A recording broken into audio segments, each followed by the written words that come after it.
මගේ ගමත් එක්කම කියලා මේක පටන් ගන්න. ගම ගල්ගමුවේ.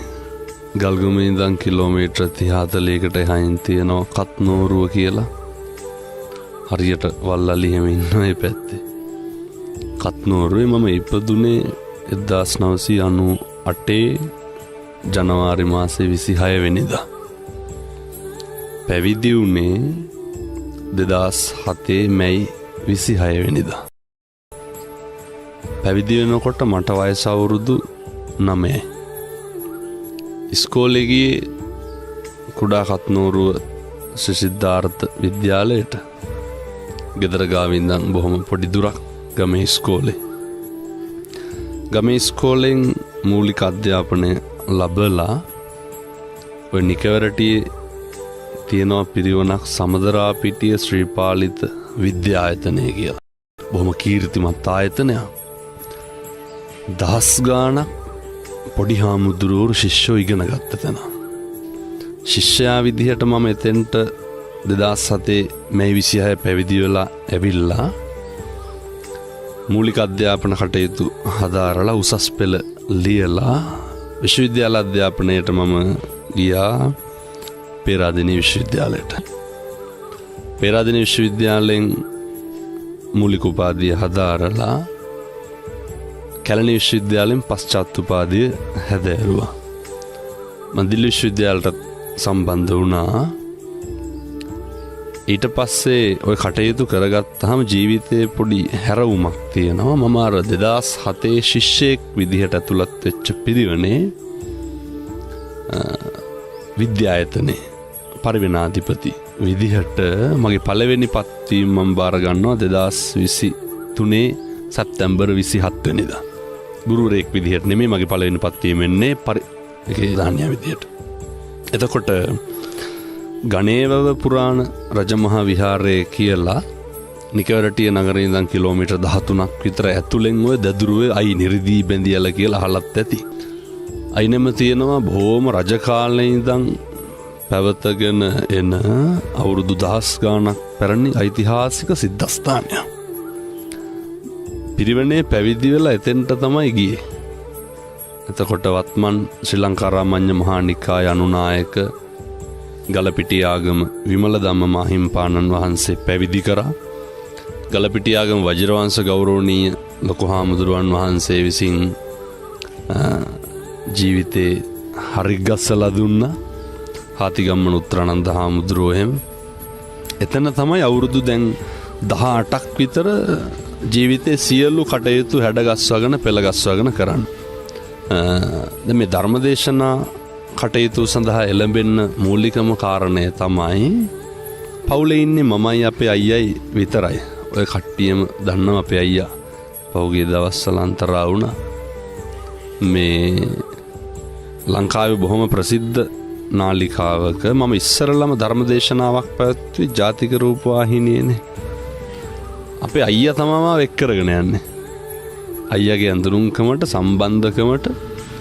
දැන් එතකොට මේ ලෝකයක් බනහන්නේ කාට පින් සිද්ධ වෙන්නද? අයියට පින් සිද්ධ වෙන්න.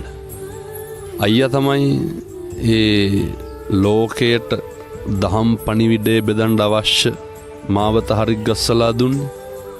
ඒවා අහම්බේ. එක ධර්මදේශනාවක් පැවැත්වුවාට පස්සේ අයියාගේ ඌමනාවට ඔය අසංක කියලා බොහොම අඳුරන හිතවත් සත්පුරුෂේ ඒ අපේ මහත්මයා ඒ ධර්මදේශනාවෙන් තමයි මුළු ලෝකයක් ධර්ම ශ්‍රවණයට මගෙන් ඉඩකඩ හදාගත්තේ. කොච්චරද කියනවනම් ඒ ආරම්භයේ තරම ලෝකෙ විවිධ රටවලින් දේශනාවලට ආරාධනා කරනවා. 2027 මාර්තු වෙනකම් පන්සලට මිනිස්සු ඇවිල්ලා බණ බාරන් තියෙනවා. මේ මම බාර අරගෙන නෙමෙයි, පන්සලේ පොතක් තියෙනවා නැති වෙලාවට ඇවිල්ලා ලියලා ගිහින් තිනවා. දැන් 2026 අවුරුද්ද සම්පූර්ණයෙන්ම පිරීලා 2027 වෙනකම්. එතකොට එක මාසයකට එක රටකට වැඩියත් අවුරුද්දක ඉඩකඩ මදි වෙනවා. මේකේ මේ කාරණා සියල්ලම ඉස්මතු කරන්නේ ඇයි මෙච්චර මිනිස්සු බනහන්නේ?